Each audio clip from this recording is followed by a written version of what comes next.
Welcome back, everybody, to the Vegans Who Live podcast, hosted by your favorite vegans. We got Brooke Sellers, aka Miss Meatless Muscle. We have myself, John Thomas, aka the Bodybuilding Vegan, and today we got a really special guest on here for you. He's jacked. He's often out in the sun with his shirt off, rides a skateboard. Yeah, Zach Palmisano. Did I say it correctly? Palmisano. Yeah, pretty close. Yeah. All right. So check him out, guys, on Instagram. You pull him up and see if you're not watching this actually with the video. Zach_Palmisano. That's it. Somebody's got the name without the underscore, and I don't think they've ever used the account in a decade, but it's all good. I know exactly how that feels. If you go look, there is a bodybuilding vegan on Instagram, and I tried to take that like 15 years ago.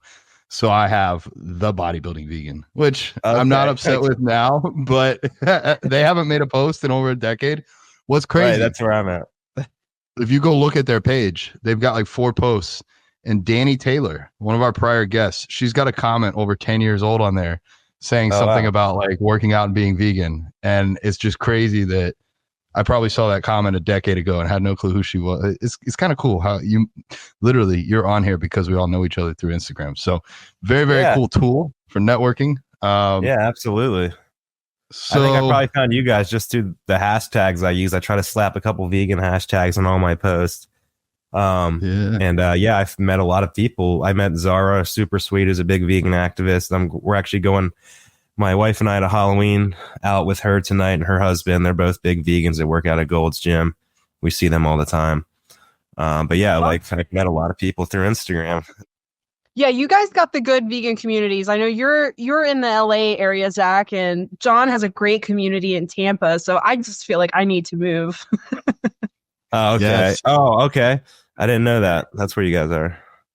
Yeah. You guys have a really good vegan community. And Atlanta's not terrible. I mean, there are some vegans here. It's just different. It's just a different kind of vibe here. But yeah, you guys have it good over there. Yeah, it's pretty nice. It was actually better a couple years ago with like restaurant selections and stuff, and a lot of them went under. Sorry, I'm not sure why my face selection's on. Come on, pick it up. Yeah, that's me. You can stop now. Okay, well, maybe I'll just ignore it. But it's not too distracting. What's your favorite food spot out there right now? I'm really a guy who loves the food I cook at home the most, but like, of course, it's like a little redundant to always eat at home, especially like when you're married, you want to go on date nights or if you have a significant other. So I really like to go to Planta and Marina Del Rey to eat. So that's a good one. They're like a corporate chain. But I would say my favorite overall that I've been to in LA, probably Crossroads Kitchen. I mean, it's like an Italian plant-based style restaurant that's very upscale. A lot of big names go there too, and it's really fancy. And I think that's got a really good vibe to it. But yeah, most of the time I'm just eating at home, pretty staple vegan bodybuilding foods that I make myself. Yeah, I'm kind of the same. I really like my home cooked meals, but it's like same thing. If I want to go out for a special occasion, I go out. But something I love about you is you've kind of have that, like, I don't know, in my opinion, your old school like bodybuilding approach, and you work out at that like super famous Gold's Gym. So you're representing veganism in, kind of like the bodybuilding hub, I would say. So what is that like? Do you get a lot of questions? Do you get people who are curious? Yeah, I mean, it's kind of like being a pseudo celebrity. I mean, even though like some of my stuff I post does like hit or miss, like in real life, people are stopping me at the grocery store, on the sidewalk, when I walk my dogs, at the gym. I'm getting stopped all the time. I work professionally as a waiter at a vegan restaurant. And I would say most of my tables ask me a question or comment on the physique to some extent. And I get it. Like, I mean, I'm kind of an out of the ordinary person to bump into. You don't see like this level of muscularity on a regular basis every day. And it's definitely something I've worked hard for. So like at the same time, I'm like, hoping people would notice it, but it's not like I it's not like I do it for them as much as I do it for myself. I just really am a bodybuilding hobbyist, and I love building muscle and the whole process of it. But yeah, like at Gold's, I know a lot of people. I've been going there since 2017, so I've got a lot of friends there, a lot of acquaintances. I do get comments, you know, people say like I've got legs like Tom Platz. People say, you know, I've got one of the most like old school physiques in the gym, and you know, everyone works out really hard there. We do have some of like, I wouldn't say it's as hardcore as it was in like how it's portrayed in the 80s, 90s, and 70s. It's more of like an influencer, everyone type of gym nowadays. There are like the hardcore people like myself, but it's definitely a smaller percentage than what it was seen in like the documentaries back in the day. But you still see like big names. Like I see Arnold there quite a bit. I see Dolph Lundgren. I've seen Sylvester Stallone's brother. I've seen Lou Ferrigno, Mike O'Hearn. A lot of the Olympians come in there and train. So I've bumped into just about everyone at this point. There's still a lot of people that I'd like to meet that have influenced me. But yeah, it's I love Gold's Gym. So yeah, it's since COVID they open up the front side and the outside parking lots and turn them into a whole gym space, and that's what I like the most about it. I love training outside. It's nice and sunny here, and I get my tan on, so it's cool. Very cool, man. I don't think I could do outdoor workouts in Florida. It's just too damn hot. But I used to live in Florida. I went to school there for 3 years in Boca Raton, and yeah, it does get really, really hot. Yeah, and sometimes it might rain too. Oh yeah. Yeah. Mid workout and it starts raining. That would not be fun. Yeah, I had a good time in Florida though. Do you compete as well? I have competed. Last time I think was it 3 summers ago or 2 summers ago. Currently, I've kind of put it on hold. I just wanted to focus on just enjoying the process and building mass. Well, my issue was I knew how to pose really well, especially my last contest. And you can find me on NPC, Zach Palmisano. And I wasn't the size then than I was now. I was very shredded for some of those contests, but I was definitely missing a lot of. And if you don't come up to the same size comparison in classic physique as the other guys, even if you're shredded, you won't place well. So that was kind of my issue. I felt like I had a whole posing routine down. I was very lean, but I didn't have the size at that point in time. Nowadays, I have the size. Like I'm 210 mostly in the morning, like which is heavy for 5'9". And then I think when I was competing, I was like 190, like on contest day, or 193 or something like that. So I would have a better shot at it now. I don't have any plans on it currently. Like I said, I'm more of a hobbyist. I've just been doing it for fun. If I like get around to considering doing it again, like I kind of feel like I know what to do, having done it maybe 5 times now. But yeah, I haven't like turned pro or anything like that, but I definitely like every time I went in, I didn't really have a plan. I kind of had, kind of winged a lot of stuff that I shouldn't have. Like last time I went, I did 60 minutes of cardio every day for 2 months. And I actually, looking at my progress photos, I lost muscle where I was actually in better shape 4 weeks before, like as in more size. And I feel like I was just burning my muscle away the last 4 weeks of being obsessed with being shredded. And I realized that wasn't my problem. My problem was like holding on to the size. But yeah, I'm not against it. Currently not doing it. No, I'm just curious. I mean, you a lot of your photos are really lean, so like you don't look that far out from doing a show. And you're very balanced too. I think, and that's something that you don't see a lot, unless I feel like for me, that's almost how I can tell someone competes. Is because it's you look at them and they're pretty balanced. It's not like they just have great traps and biceps and that's it.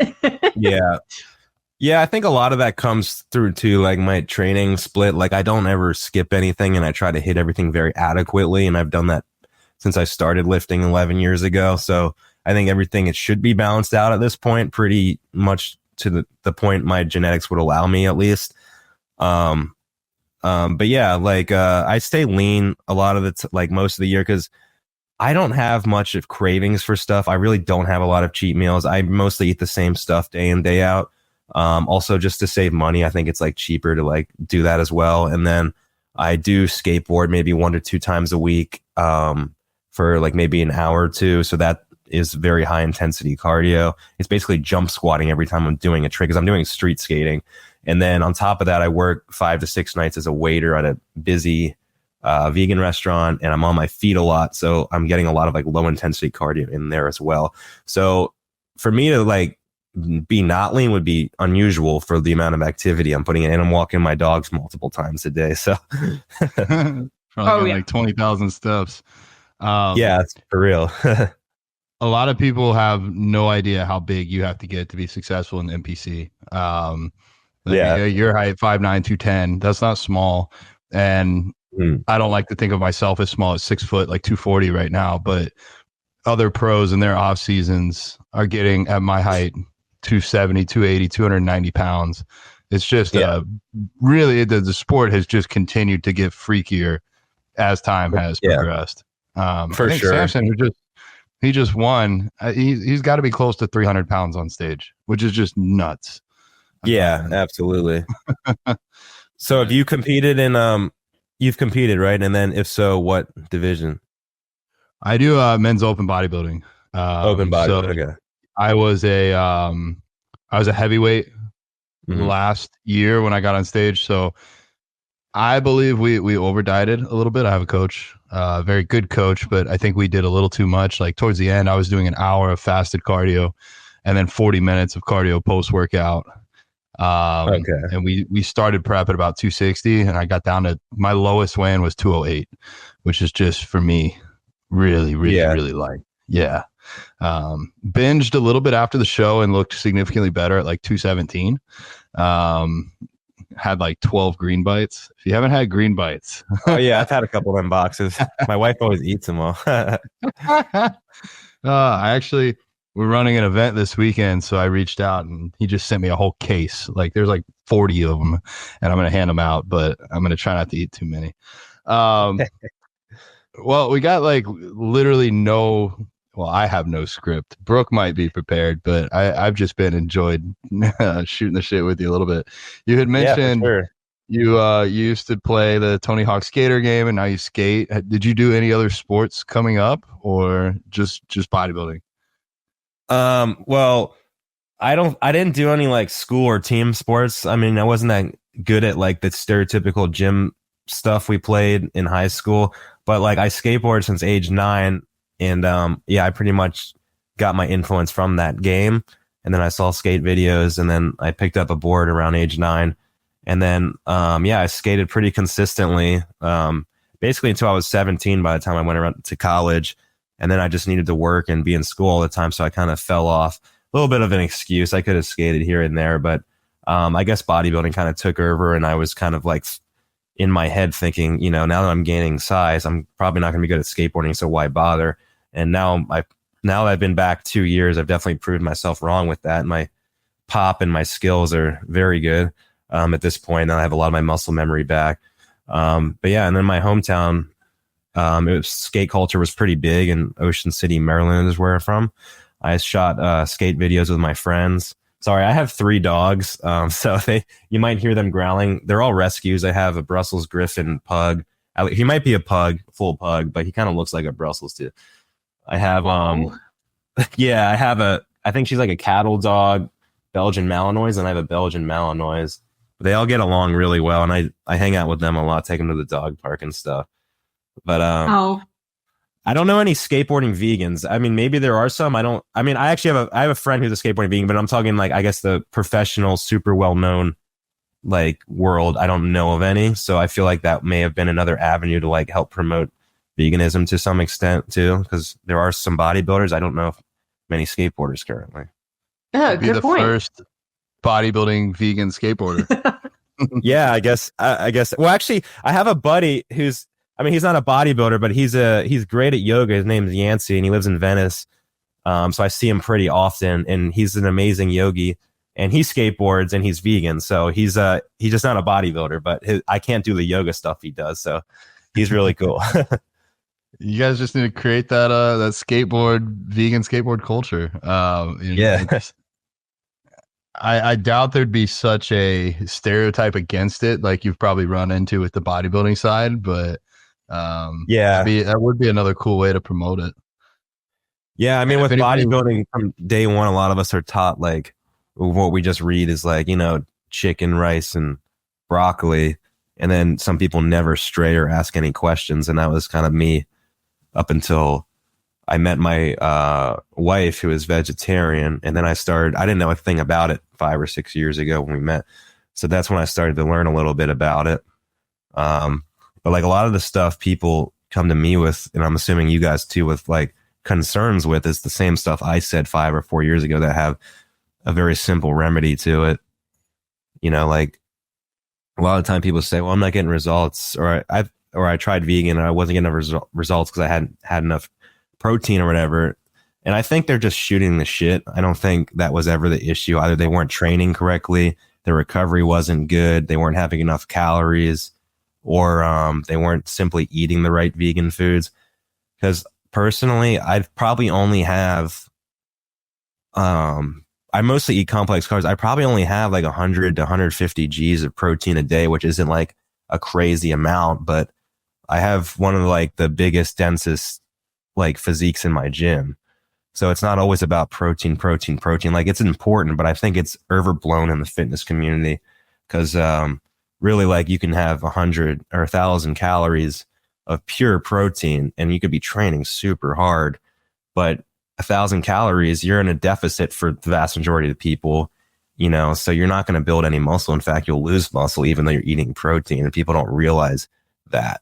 And of course, with meat, people see it as protein. That's how I used to see it. It's like, that's the stigma, but they forget about the cholesterol, you know, the victim of that piece of meat, and, you know, all the other things that come along with it. Yeah, I do think, sorry, John, go ahead. I'm going to say you hit the nail on the head. A lot of people will say that they've tried it without actually doing it correctly. Not to throw myself out there, but if you think protein's the issue, I get about 350 grams a day. So you can go higher if you want to. And I've probably had in the range of 200 to 300 vegan clients. Never had a problem with any of them performance wise in the gym, whether they started as vegan or whether they transitioned to vegan while working with me. And for me, I was vegan before I ever touched a weight. So I didn't know how to cook chicken. I never ate meat while training. So it's I think if I had started like you, I would have been more entrenched, like, oh, I need this. It's been working. But there's more than one way. Yeah, and I was always super. Oh, go ahead, Brooke. Yeah, I was just gonna say I totally agree. I think people way overemphasize the protein, you know, dilemma with going vegan, and that's something I've actually been experimenting with recently because I just kind of needed a big step back from all of the meticulous kind of tracking and religious, just everything that I've been doing bodybuilding wise over the past like 7 years. I've tracked like every macro, you know, every step, every set, every rep. And I've lowered my protein quite significantly. And like you, I'm only getting in about like maybe 100 to 120 grams a day, which hopefully my coach doesn't hear this and kill me. But I mean, I think it's one of those things that it's like you said, the most important part is the consistency and continuously showing up, continuously challenging the muscle, filling it up with blood, with resistance training in the gym. And I think people just way overemphasize the importance of protein, and then they just give up because they can't hit their protein goals. And it's like, well, really, I mean, you could make a whole lot of progress just eating enough food. I mean, I think that's really the biggest thing is eat enough food, especially with women. A lot of women just don't even eat enough. So like, forget about protein, just eat enough food, train consistently, and actually challenge yourself when you go to the gym. Don't just, you know, like throw some weights around and like call it a day, like actually train with intention. I think people would see a lot of progress just focusing on those few things. Right. Training with intention also goes along with, like, to me, like the mind muscle connection. Like, are you really like getting close to failure on your sets? Are you really like not using too much momentum and really feeling the force of the weight destroy the muscle tissue, you know, in an appropriate manner? To me, like working on my mind muscle connection improved my physique dramatically, and trying to like use less momentum and cheating and things of that matter. But yeah, like I'm totally on par with you. Like I get a lot of the same concerns that you guys get from people. And yeah, a lot of this stuff is simple remedies. But yeah. So John, I had a question for you. So what is my favorite protein source currently is the super firm tofu. I love that stuff. What's your favorite like go to? And Brooke, yours too, actually. Because I know John says he eats 250 grams, something in that range, right? 350. 350. Okay. Yeah. So like, what's your go-to source? Because I'm sure like everyone asks me that, so that I tell them it's my super firm tofu. What's your guys? For me, I can break it into like it's either going to be savory or it's going to be sweet. Okay. So if it's sweet, I literally right before this, that's why I was late. I was getting my pre-workout meal, which is always cream of rice with either pea or soy protein isolate. Then I'll add some fats to it, like usually almond butter. Sometimes I'll throw like a vegan donut on top or something for a little extra carbs. It depends on the day. Or green bites. I'll mix a green bites up in with it. So that'll be like the sweet side. I could also shout out to Moonman Fitness, aka Justin. He makes this TVP bowl, and he'll put like blueberries, vegan yogurt, maybe some protein powder, cinnamon, and like microwave it, and it's really good. That sounds bomb. So those would be like sweet options, and then savory options. I do like the super firm tofus. The fats get a little bit higher there, so if I'm trying to keep fats in check, I might use TVP, or even like I just got some tempeh made from black eyed peas and some made from yellow peas. So it's still a good bit higher in protein, but the fats are lower. Or big shout out to Say Grace. If you haven't tried them yet, they are probably like the best option for cutting. It's basically like TVP is soy protein concentrate, where it's like 80% protein, and the Say Grace is soy protein isolate, so it's like 90% protein. So like a serving size might be 20 grams of protein, 4 or 5 carbs, and like a gram of fat, if that, or half a gram of fat. So it's very macro friendly, and I like to mix that with like either sugar-free barbecue sauce, or throw it in with like beans, or really like it's very similar to any of the fake meats you'd get at the store, but it's just dehydrated when you get it. So that's I usually have a couple meals of that a day, just because it's so macro friendly and it takes a long time to chew. So I feel like I'm eating a lot of food. Awesome. Yeah. I remember when I competed, I would cut my fats the lowest, and so it's better to switch to like isolate powders and stuff of that matter, because tofu does have a little bit of fat. But when I don't have a goal to get shredded at the moment for like a show, it's okay for me at least to have like a little bit of higher fat. But I'm also like usually just getting it from like the tofu itself. I'm not slapping like tons of oil and mayo on everything, like maybe a little bit here and there, like olive oil and all that. But like, and I'm talking vegan mayo, like Veganese or something like that. But like, that's good stuff. Yeah. What about you, Brooke? Lately, for a long time it would have been seitan, but I've gotten so sick of seitan I can't even eat it right now. Right now I am on a TVP kick, because I've been making a lot of like soup since it's getting cold here, and I can just, throw some stuff. Like I just throw a bunch of veggies in the Instant Pot, some like, diced tomatoes, some spices, and then I just throw my TVP in there, and then I have a high protein chili or soup or stew. So that has been my jam lately. Nice. Yeah, I've been making soup too. My staple is in my pressure cooker, just jasmine rice, lentils, and then I mix that with my tofu and maybe some spices and a little oil or something like that. And that's kind of like my staple bodybuilding meal, but I change it up. In the morning, it's always like I mix like bran flakes, oats, and some isolate powder as well, and like a banana.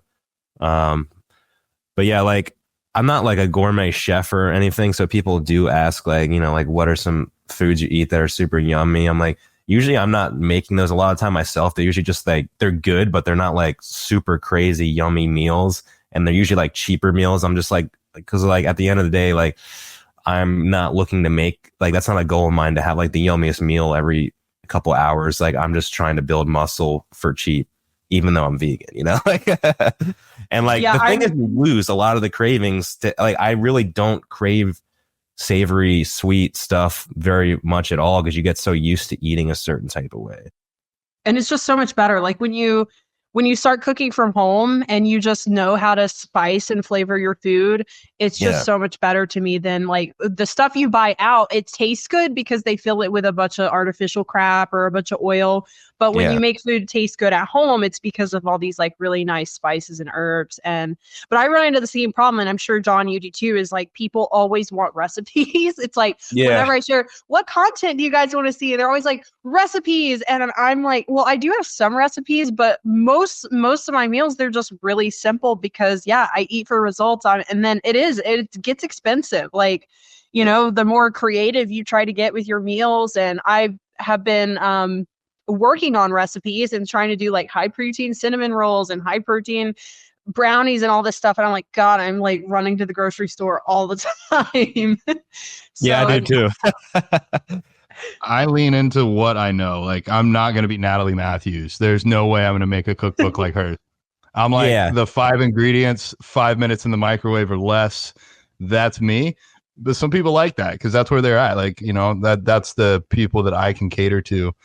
For you, Brooke, like if with soups, like the other day, I literally had frozen peas, frozen carrots, say grace, salt, and garlic.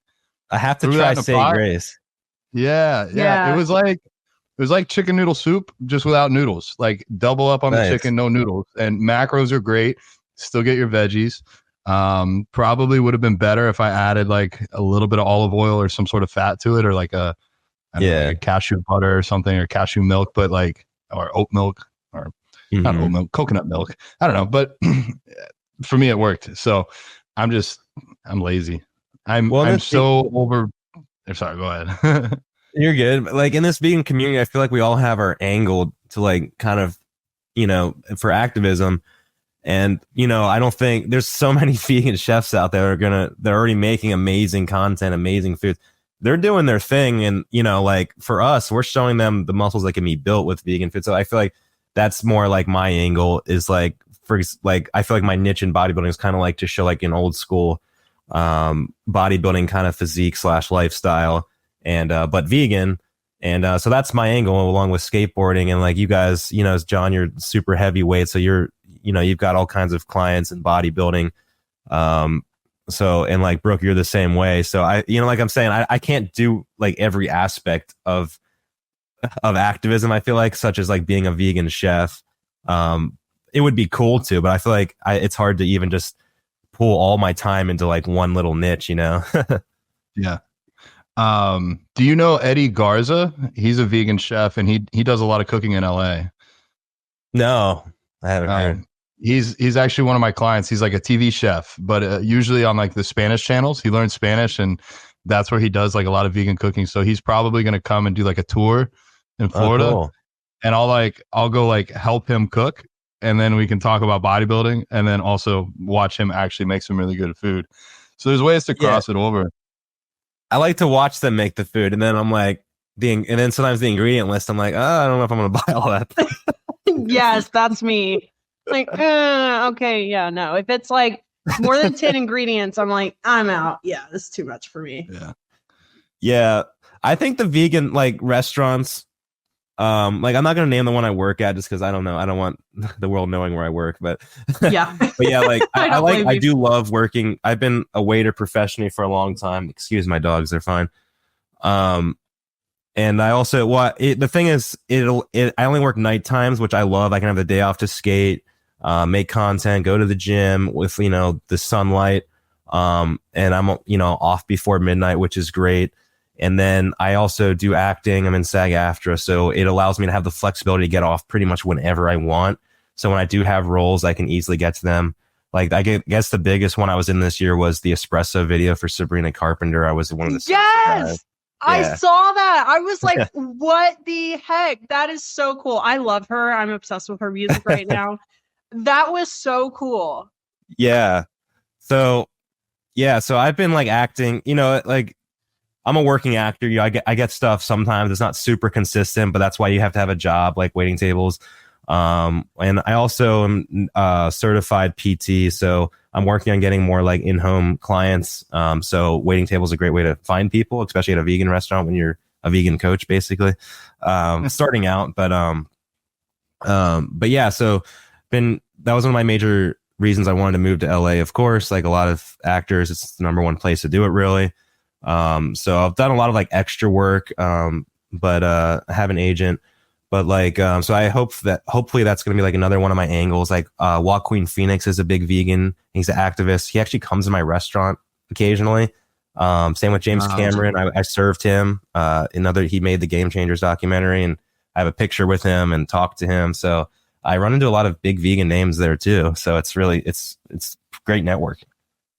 I'm gonna have to come out there next time I'm in LA. Hell yeah. Yeah. That's so cool, man.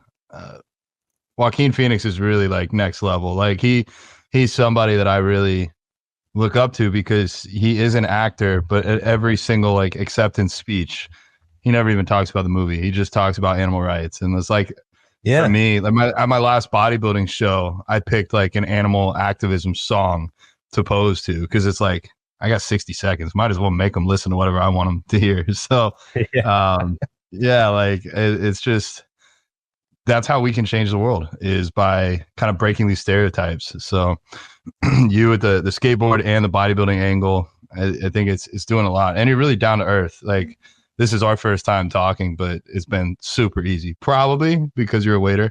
You know how to talk in front of people. No issues on a podcast. Yeah. I mean, honestly, it helped me tremendously with my like social anxiety. I mean, I was always friendly to people and stuff, but I feel like before I was a waiter, like, I don't know, like 6 years ago, I definitely struggled to like talk to strangers or strike up a random conversation. Now I feel like I can talk to anyone on the streets anytime, because sometimes I greet tables of 40 people and I have to go talk to every single person at the table and ask them, what they want to drink or eat and stuff like that. And like I said, most of my tables end up asking me about bodybuilding, which is great. So I am basically doing activism at work. So I love that aspect as well. But it's not like I don't think I want to be doing it forever. Of course, like I would love to be more in the vegan community, skateboarding, acting, something, or bodybuilding. But I feel like until those things grow, like it's a great way to like have the time to be able to pursue those things. So yeah, and I know you guys are big coaches, so I mean, you're straight up making turning non-vegans into vegans, right? Most of the time, or is it mostly like vegans getting more fit, or is it a little bit of both? A little bit of both for me. Yeah, a little bit of both. I'll have people come to me. If they come online, there's a good chance they're vegan or like plant curious or already on their way there. Yeah. I'd rather call people either vegan or pre-vegan, try and encourage them. I get a lot of pre-vegans at the gym. They'll be like, "Oh my God, you're big. I want to work with you." And I'm like, "Okay, cool. Like, I'm building your diet. Are you vegan?" Like, no, I don't know any vegan foods. I'm like, "Okay, cool. Well, write out what you normally eat, and 2 of your meals are just going to happen to be vegan." Like, I don't even tell them that. It's just like, "Oh, tofu's in your diet. Like, go try it."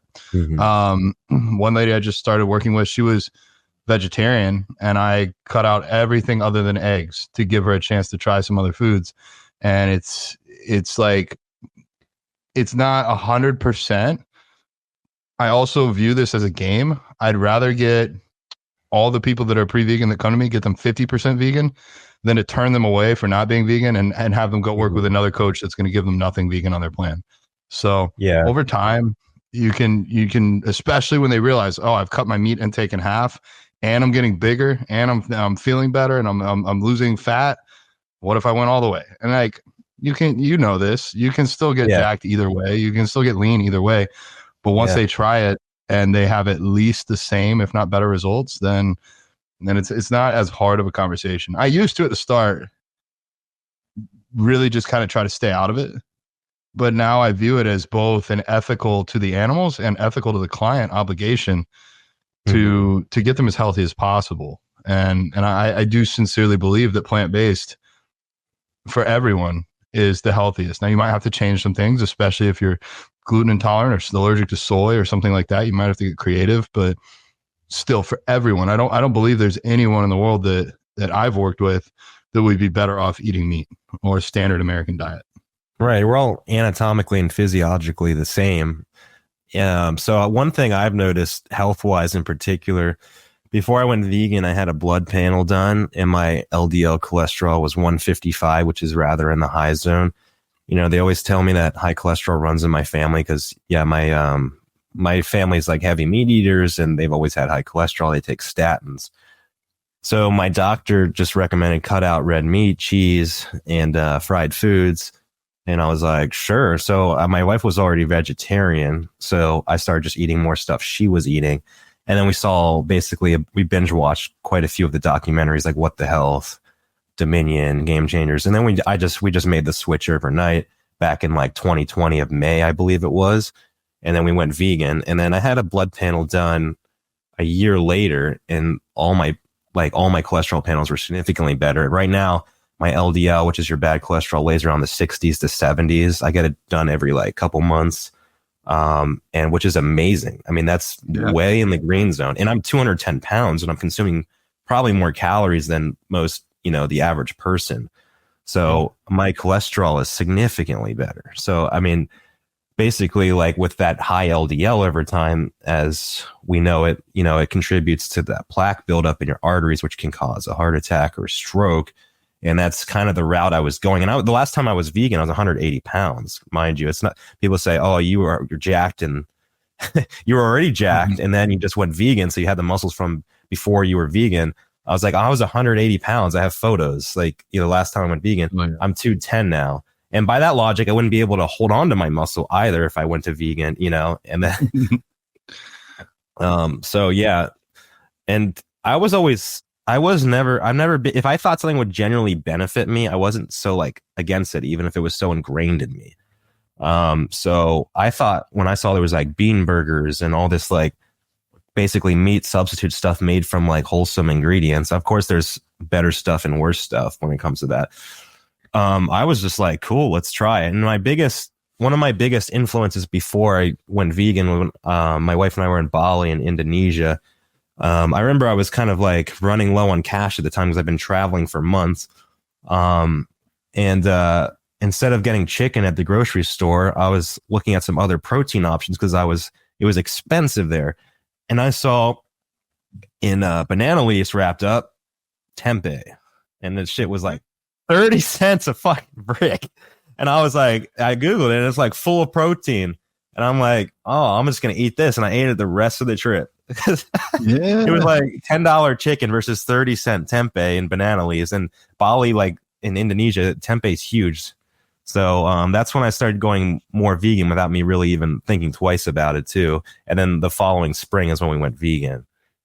That makes a ton of sense because meat, it's not cheap to make. We have these giant factory farms in the United States, which can drive some of the costs down, but other countries like that, they probably don't have the giant factory farms where soy is cheap. And tempeh being fermented, it's a fermented food, it's good for gut health.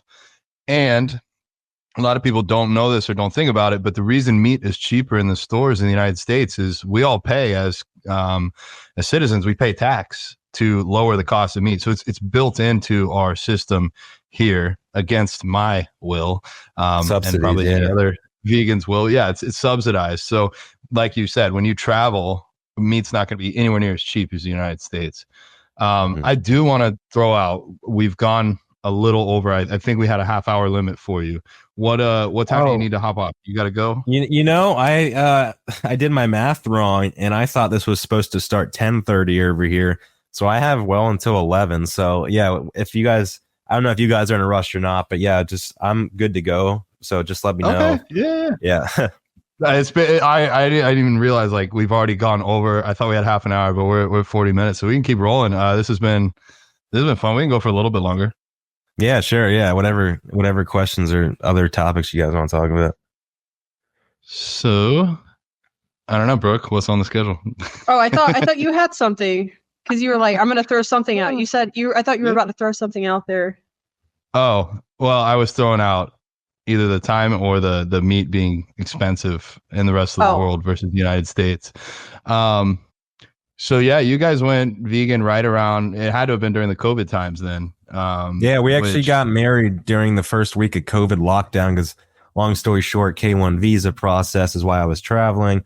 And then around that same time, like 2 months later, we just were on Netflix watching documentaries, and we saw the What the Health and a couple others. And then obviously I had my blood panel done. My cholesterol was high, so it was like a no-brainer. Let's try veganism. And then I bought like soy curls from Amazon, bought some tofu, started to learn some stuff, nutritional yeast, all that kind of stuff. And like the thing, like a lot of people that aren't vegan don't realize is once you consume protein, your body breaks down amino acids. It doesn't really matter the source, but we know the source of meat also has cholesterol, which contributes to that higher cholesterol in the body, amongst other things. And when you consume carbs, the same thing happens. It gets broken down. It goes to glycogen. So as long as you're hitting the right calorie and macronutrient goal, I mean, of course, we know, historically speaking, bodybuilders can get jacked on an animal-based diet. But that the stigma is like, we've always seen them eat meat, so why wouldn't we eat meat? Well, the thing is, there's never really been any vegan bodybuilders trying it. Or bodybuilders trying veganism up until relatively recently, right?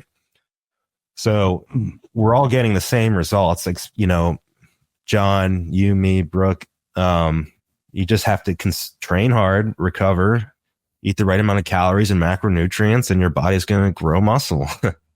Yeah, it can be done. And actually, okay, I do have something. Just this last weekend, I should know his name. I feel bad for not knowing his name, but I just learned who he was. A guy based out of Brazil. I tried to get him on the podcast. He speaks Portuguese only right now, but I don't speak Portuguese, and I can't downplay anybody for speaking other languages because I only speak one. But I would love to get him on soon. But he just turned pro in men's IFBB, and so he's the first pro men's open vegan bodybuilder in the world.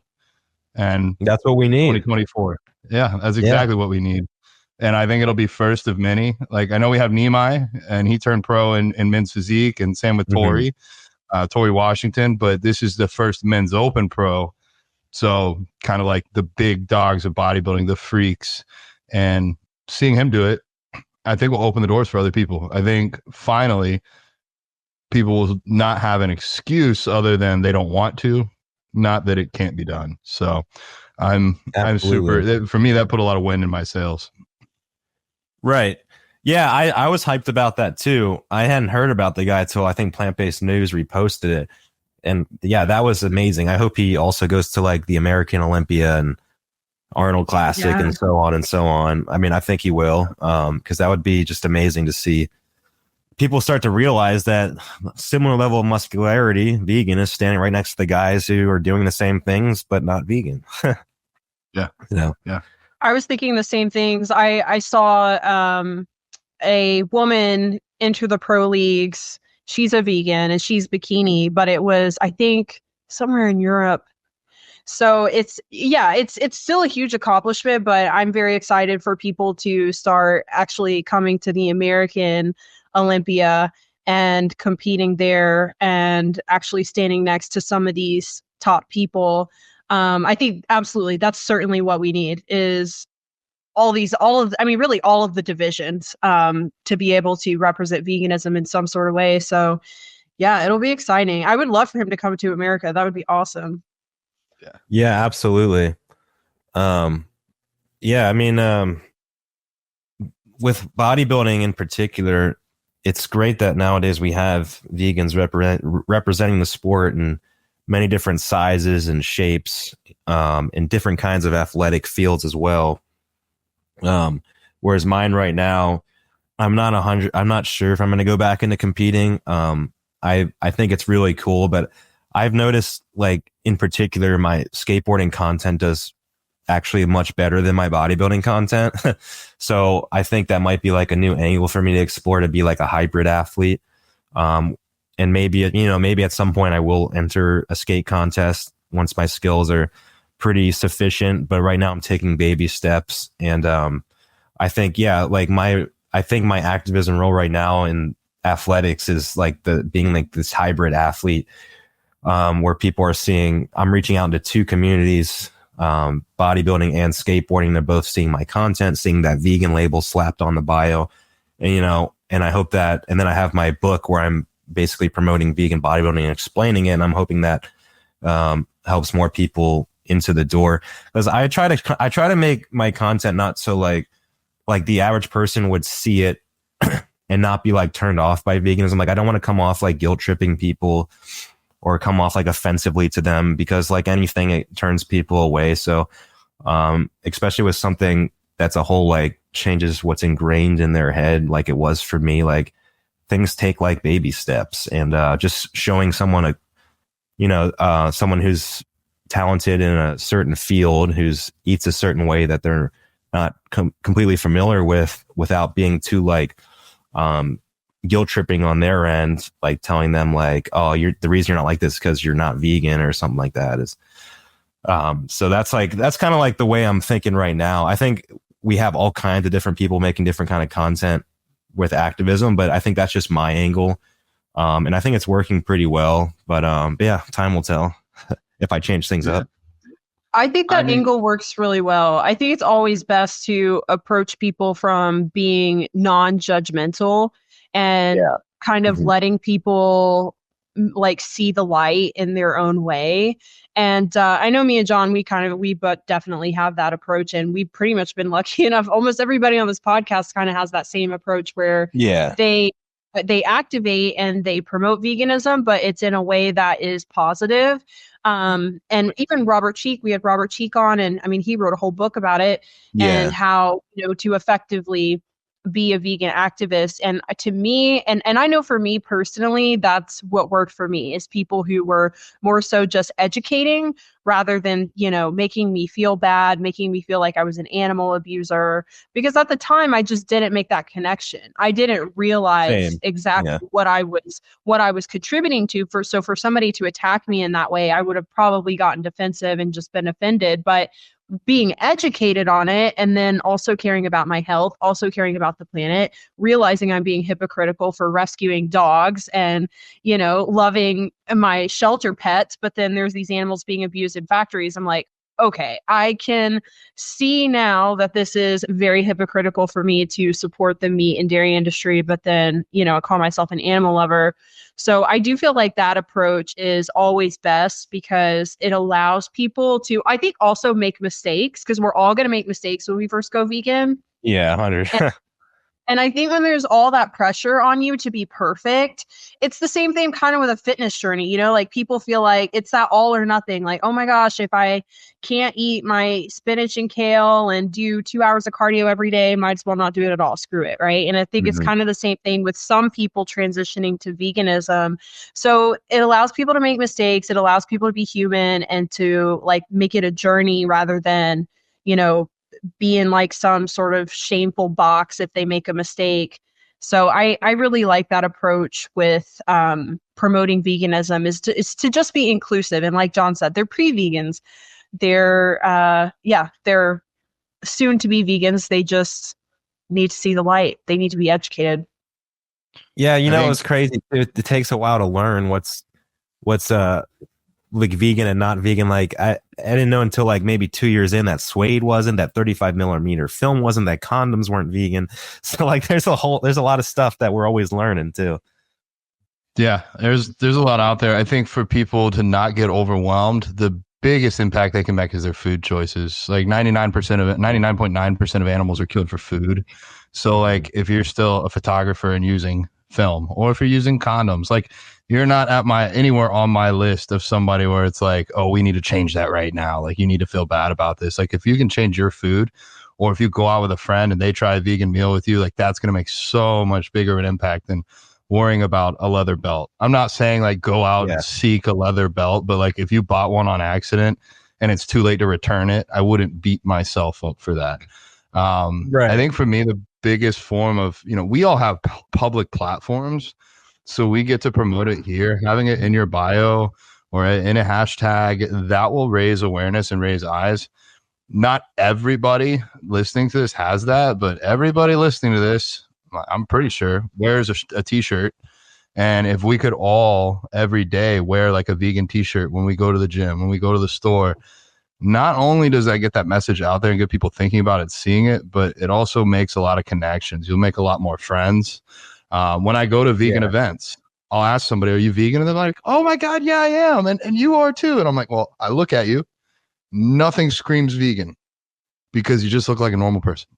You look like a normal, happy person. But if you had a shirt or a hat, then I would have known. And then anybody else you run into today would know. And, you know, I sell shirts for animal charities, but like, I don't care whether or not you get a shirt from me or you go on Amazon and get one. But like, that's, I think, one of the ways that we can really spread this. And you don't have to be a jacked bodybuilder here.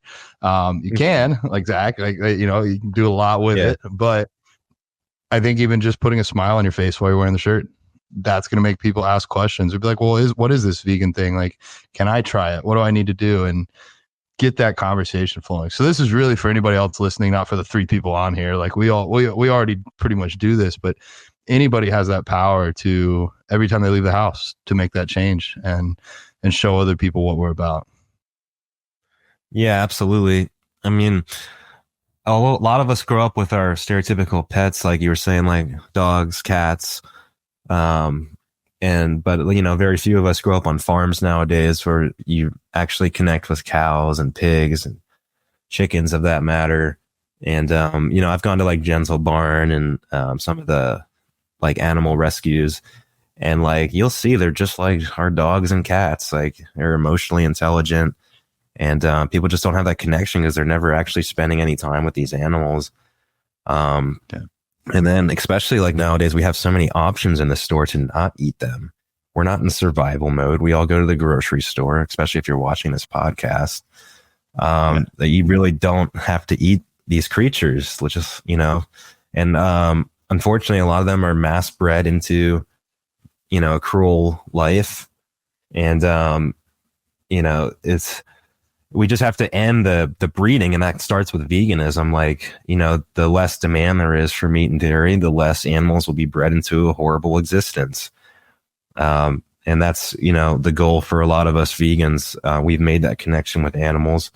We've made that connection with our health and our well-being. And we just hope that, you know, people start at least seeing our angle more than us just being like a stereotypical judgmental person's like shaming you for eating meat. Like we want them to make the connection and see like what we saw, and how these, you know, animals are sentient beings just like us. And especially like with the bodybuilding aspect, one of the biggest concerns is protein. And as we know, like the bodybuilding angle shows that plenty of us vegans that are actively using protein to build muscle aren't having any issue getting it from the plant world. Yeah. And you said you wrote a book on this as well? Yeah, kind of. It's mostly like basics of bodybuilding. It says my workout routine, my workout philosophies, a little bit of my vegan angle, stuff like that. So it's like a 40-page like ebook. It's not like a huge book. But yeah, it's like a super great like little like handbook for those just starting out or wanting to learn like my routine. I follow kind of like we all have our different preferences, but like I basically describe like recovery and how I kind of follow like a variation of Mike Mentzer's heavy duty applied with veganism, of course. And that's been working really well for me, where I train each muscle like once per week. I have lots of rest days. I follow like a very high intensity approach with like just adequate volume, but not very high volume. I explain like, you know, cardio and stuff like that. So that's kind of like, I have like business cards and I hand that out to pretty much anyone that asks about my bodybuilding.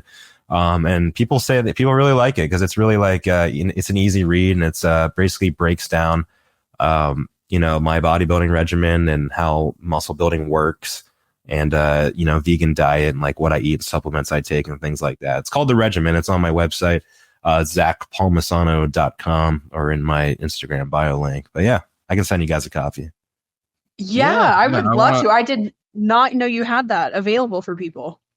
Yeah, promote it. And I think that's a big part of this. A lot of people just don't know where to start. So you got a really easy guide to get people started on this journey. So cool, brother. Well, I do want to be respectful for your time, and Yeah, just say thank you for coming on. I definitely want to meet up in person next time I'm out in LA. And yeah, absolutely, both of you guys. Or if I'm out, I don't know if we're Georgia or Tampa, right? Yes. Yep. Yeah. Got it. Let us know if you're out here. I don't know if I'll get on a skateboard, but we could get a lift in for sure. I need some food. Same, yeah. Honestly, it kind of blows people's minds. I draw like a little crowd a lot of the time when I skate with my shirt off. People are like, "Oh yeah, Noodle." It's my dog. His name is Noodle. Yeah. That's so cute. But yeah, I appreciate you guys. Thanks for having me on. Yeah. All right. Everybody, thank you for tuning in. Make sure you share this with at least one friend. This is the Vegans Who Live podcast. We'll see y'all next week.